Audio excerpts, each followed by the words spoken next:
Bienvenue dans les échos de l'existence, le podcast qui éclaire nos questionnements intérieurs. Ici nos doutes, nos questionnements et nos réflexions sur la vie étaient des portes vers une plus grande compréhension de nous-mêmes et du monde. Les échos de l'existence est un espace d'exploration où nous plongeons au cœur des grandes questions qui nous habitent. Qui suis-je vraiment ? Quel est le sens de ce que je vis ? Comment transcender mes peurs et mes conditionnements ? À travers ces perspectives psychologiques, spirituelles, émotionnelles et humanistes, ce podcast vous invite à prendre du recul sur votre réalité quotidienne. Chaque épisode est une opportunité d'élargir votre conscience, d'ouvrir de nouveaux horizons et d'apprendre à naviguer avec plus de clarté et plus de sérénité dans l'aventure de l'existence. Alors laissez résonner ces échos en vous et avançons ensemble sur le chemin de la conscience. Bonjour, je suis ravie de vous retrouver aujourd'hui. Cela fait presque 1 an que nous nous retrouvons toutes les 3 semaines pour un nouvel épisode du podcast des échos de l'existence. Et je vous en remercie beaucoup. J'espère que vous êtes toujours prêts à partager auprès de vos amis, auprès de vos connaissances. Aujourd'hui, je vais vous parler d'une notion importante. Il s'agit de la notion de faire un choix. J'ai appelé cet épisode « Faire un choix, c'est renoncer ». Il existe des expressions telles que « faire un choix, c'est renoncer », des phrases qui peuvent déranger. Parce qu'au fond, personne n'aime renoncer. On a tendance à prendre cela comme un échec. Parfois, nous aimerions tout garder. Nous aimerions avoir toutes les possibilités, tous les rêves, toutes les personnes, tous les chemins, toutes les versions de nous-mêmes. Nous préférerions évidemment aimer sans perdre, avancer sans abandonner, grandir sans laisser mourir certaines parties de notre histoire. Mais la vie a une toute autre logique. Car choisir, ce n'est pas seulement prendre une direction. Choisir, c'est aussi accepter de ne pas prendre 1000 autres directions. On peut d'ailleurs se demander si ce n'est pas l'une des plus grandes leçons de l'existence. Parce que finalement, toute notre vie n'est qu'une succession de choix. Certains choix sont conscients, d'autres sont inconscients. Certains nous remplissent de joie et d'autres nous obligent à traverser le doute, la culpabilité, le deuil, etc. Aujourd'hui, j'avais envie que nous explorions ensemble cette phrase « Faire un choix, c'est renoncer ». Et peut-être découvrir que derrière ce qui ressemble à une perte se cache parfois un acte profondément créateur. Je crois sincèrement qu'il existe en nous, en chacun de nous, une partie qui rêve de l'infini. Cette partie qui voudrait tout expérimenter. Toutes les vies possibles avec des expériences infinies, tous les métiers, tous les pays, toutes les relations, toutes les versions de soi. Mais finalement, ce désir est profondément humain. Je me rappelle, lorsque j'étais adolescente, je voulais voyager, je voulais aller en Australie, en Mongolie, mais j'avais également envie de devenir vétérinaire, puis éducatrice. Et en même temps, j'aurais bien aimé être fleuriste. J'aimais la vie en ville pour ce qu'elle proposait de loisirs, de culture, mais je rêvais d'une grande et belle maison à la campagne. Et les exemples comme cela sont encore nombreux. Et la vie m'a amené à faire des choix plus ou moins conscients, plus ou moins adaptés, qui m'ont amené jusqu'à aujourd'hui où je vous parle. En réalité, choisir revient à accepter nos limites. Mais notre ego, lui, déteste les limites. Il aime croire qu'il pourra toujours revenir en arrière, qu'il pourra toujours garder des portes ouvertes. Mais la vie, elle, nous rappelle doucement que le temps est précieux, que nos journées ne sont pas infinies, que notre énergie ne l'est pas non plus, et que nous ne pouvons pas tout garder. Nous risquons parfois de ne rien vivre vraiment. Je suis souvent épatée, je l'avoue, par l'énergie que certaines personnes ont pour honorer un emploi du temps chargé, un emploi du temps qui combine leur vie de famille, leur vie amicale, leur vie professionnelle et qui prennent encore le temps pour leurs loisirs. Toutefois, je me rends vite compte, pour ce qui me concerne, que je n'ai pas l'énergie pour faire tout cela et que très vite je m'y perds. Parce que je fais le choix de chercher l'équilibre entre ma vie professionnelle et ma vie personnelle, je suis régulièrement confrontée à des emplois du temps bousculés qui mettent souvent en concurrence ces deux pans de ma vie. Les événements se chevauchent et je suis contrainte de choisir ce qui est prioritaire pour moi à un moment donné, ce qui est juste pour moi. Le philosophe Søren Kierkegaard écrivait que l'angoisse naît du champ des possibles. Plus les possibilités sont nombreuses, plus le vertige est grand. Nous vivons dans une époque où ce vertige n'a jamais été aussi fort. Parce que tout semble accessible, tout semble possible. On peut changer de métier, changer de ville, changer de partenaire, changer de vie. Et derrière cette infinité de possibilités se cache parfois une immense peur. Mais si je me trompais? Beaucoup de nos souffrances viennent de cette croyance qu'il existerait quelque part un choix parfait. Comme si la vie était un jeu où il fallait donner la bonne réponse. Alors nous analysons, nous comparons, nous cherchons des signes, des certitudes, des garanties. Mais la vie ne fonctionne pas toujours ainsi, parce que souvent les réponses n'arrivent que dans un second temps. Avec le recul, avec l'expérience, et cela demande une forme d'humilité, de pouvoir regarder tout cela. Cela demande d'accepter de ne pas tout contrôler, accepter de ne pas tout prévoir. Vivre comporte une part d'inconnu, c'est la nature de la vie. Spirituellement, cela demande une forme de confiance en la vie. Il ne s'agit pas de la certitude que tout se passera comme prévu, que tout se passera de façon parfaite, mais de la confiance que nous saurons la traverser avec tout ce que nous sommes. Cette confiance que nous aurons les ressources nécessaires pour le faire. Cette vision spirituelle de la vie nous amène à considérer que nos erreurs pourront devenir des enseignements, si nous les regardons, si nous les considérons comme des expériences. Parce qu'il y a parfois des chemins qui n'étaient pas faits pour durer, mais pour apprendre. De nombreux exemples, notamment dans le domaine de la science, relatent des choix qui n'ont pas mené aux résultats recherchés, mais qui ont abouti à de grandes découvertes, parce qu'ils ont été observés comme une autre façon d'envisager le monde. Un des exemples intéressants que l'on peut citer, c'est l'invention en 1956 du stimulateur cardiaque par Wilson Greatbach, qui cherchait à construire un appareil d'enregistrement du rythme cardiaque. C'est grâce à un élément mal ajusté qu'il a créé un appareil dont il est difficile d'envisager l'absence aujourd'hui. Ce dont on parle peu, c'est que chaque choix porte en lui un deuil silencieux et invisible. Lorsque nous choisissons une voie, nous abandonnons toutes celles que nous n'empruntons pas. Et parfois, nous portons le chagrin des vies qui auraient pu exister et qui n'existeront jamais. La personne que nous aurions pu devenir, le métier que nous n'avons jamais exercé, l'enfant que nous n'avons jamais eu. On peut aussi parler de l'exemple des déménagements.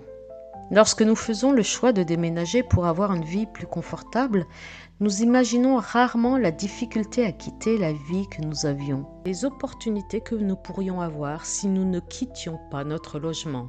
Ces possibilités continuent parfois d'habiter notre imaginaire et il est normal d'en sentir une sorte de nostalgie.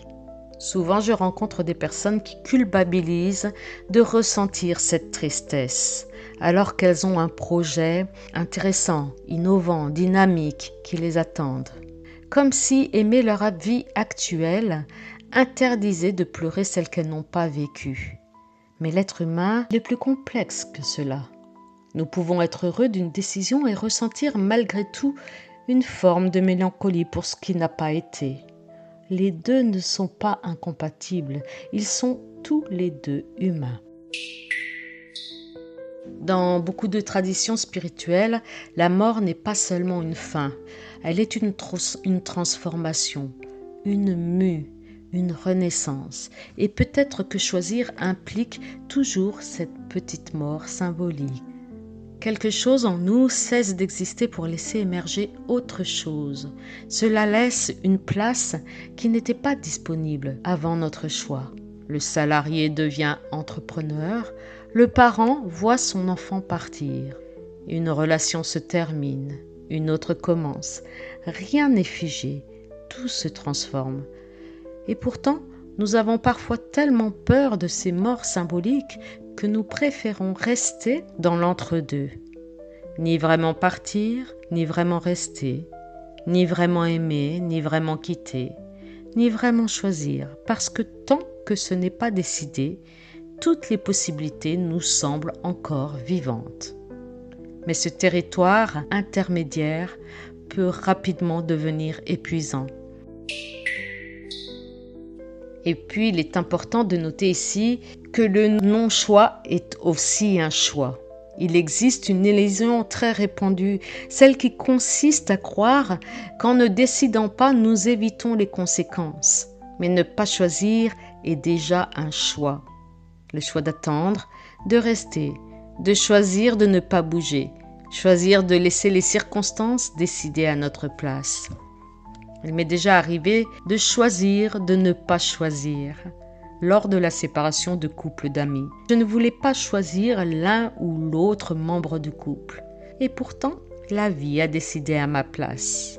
Parfois, nous restons dans une relation qui ne nous nourrit plus, dans un métier qui ne nous ressemble plus, dans une identité qui ne nous correspond plus, parce que renoncer nous fait peur.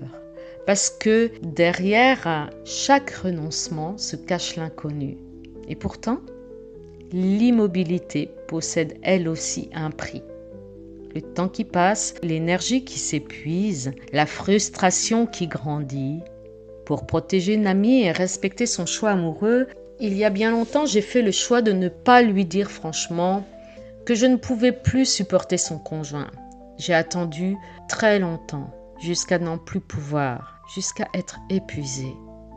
Et lorsque j'ai enfin osé, lorsque j'ai accepté que ma prise de position allait sans aucun doute considérablement modifier ma relation avec mon ami, alors je me suis aperçue que cela avait laissé de la place et que mon ami a pu reconsidérer sa relation amoureuse qui ne lui convenait pas.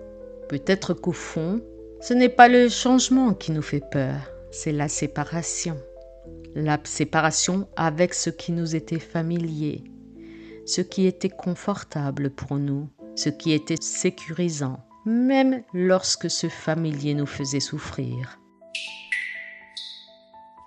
Renoncer, ce n'est pas abandonner. Il existe une différence entre abandonner et renoncer. Abandonner peut parfois être un acte de résignation. Renoncer, c'est un acte de conscience. Renoncer à être parfait, à plaire à chacun, renoncer à certaines attentes irréalistes ou à l'image que nous avions de nous-mêmes. Finalement, renoncer n'est-il pas une façon de grandir ? N'est-ce pas la façon la plus efficace de mieux nous connaître, de nous respecter davantage ? N'est-ce pas comme ça que nous perdons certaines illusions pour rencontrer davantage la réalité ? Carl Jung disait « Je ne suis pas ce qui m'est arrivé, je suis ce que j'ai choisi de devenir ». Cette phrase me touche profondément parce qu'elle remet la responsabilité non pas dans le passé, mais dans la direction que nous décidons de donner à notre existence. On peut alors se demander si la plus grande souffrance de notre époque ne vient pas de cette quête du meilleur, de cette volonté d'approcher la perfection. On cherche à être le meilleur partenaire, à avoir le meilleur travail, à prendre la meilleure décision et à être la meilleure version de soi, comme si nous devions absolument optimiser notre existence. Mais la vie n'est pas un algorithme, c'est une expérience de tous les jours. C'est une aventure imparfaite et c'est à travers ces imperfections que nous connaissons davantage notre réalité. Et parfois nous découvrons que ce n'est pas le choix qui nous rend heureux, que c'est la manière dont nous habitons ce choix. Deux personnes peuvent vivre exactement la même situation. L'une passera sa vie à regretter ce qu'elle n'a pas choisi et l'autre décidera d'aimer profondément ce qu'elle a construit. Finalement, la peine ne vient peut-être pas d'avoir tout vécu, mais plutôt d'habiter pleinement ce qui est là, de vivre les propositions imprévues que la vie nous fait, avec la curiosité d'un enfant. Spirituellement, le choix peut être appréhendé de la façon suivante. Et si finalement il n'existait pas qu'un seul chemin? Si plusieurs chemins pouvaient nous conduire à grandir? Peut-être que la vie n'attend pas de nous des décisions parfaites. Peut-être nous demande-t-elle simplement d'être présents, conscients et authentiques. D'ailleurs, certaines études en physique quantique rejoignent cette théorie. En physique quantique, on considère que plusieurs chemins coexistent et se proposent à nous dans un même temps. Au fond, ce qui transforme le chemin, ce n'est pas uniquement le chemin lui-même, c'est la conscience avec laquelle nous le parcourons. Spirituellement, certaines traditions disent que la vie ne cherche pas tant à nous rendre performants, mais plutôt à nous rendre plus conscients, plus aimants, plus vivants et plus reliés. Peut-être qu'aucun choix n'est complètement perdu, parce que même les détours, même les erreurs, participent à la personne que nous devenons. Alors en conclusion, on pourrait dire que faire un choix, c'est renoncer, oui. Mais faire un choix, c'est aussi dire oui. Oui à la direction que l'on prend, à l'expérience que l'on vit. Dire oui à une rencontre que l'on fait au hasard. Oui à une partie de nous-mêmes qui cherche à se déployer. Peut-être qu'en réalité, la question n'est pas qu'est-ce que je vais perdre, mais plutôt à quoi ai-je envie de donner ma vie? Quelle tonalité ai-je envie de donner à ma vie? Parce que nous ne pourrons jamais tout vivre, nous ne pourrons jamais être toutes les versions de nous-mêmes. Et puis finalement, c'est peut-être cela qui rend notre vie, notre existence si précieuse. Sa fragilité, sa singularité. Alors peut-être que la sagesse ne consiste pas à ne jamais regretter, mais à apprendre à honorer les chemins que nous n'avons pas pris, tout en marchant avec amour sur celui qui est devant nous. Et peut-être qu'au bout du compte, faire un choix, ce n'est pas seulement renoncer. C'est accepter que la vie ne nous demande pas d'être partout, qu'elle nous demande simplement d'être pleinement là. Alors nous voici à la fin de ce podcast. J'espère qu'il vous aura interpellé, qu'il vous aura intéressé. Si c'est le cas, je vous invite à mettre des likes et à partager avec les personnes que vous pensez être intéressées. Encore une fois, j'ai été ravie de partager toutes ces réflexions avec vous et je vous donne un rendez-vous dans 3 semaines pour un nouvel épisode. D'ici là, prenez soin de vous et à bientôt. Bonne journée.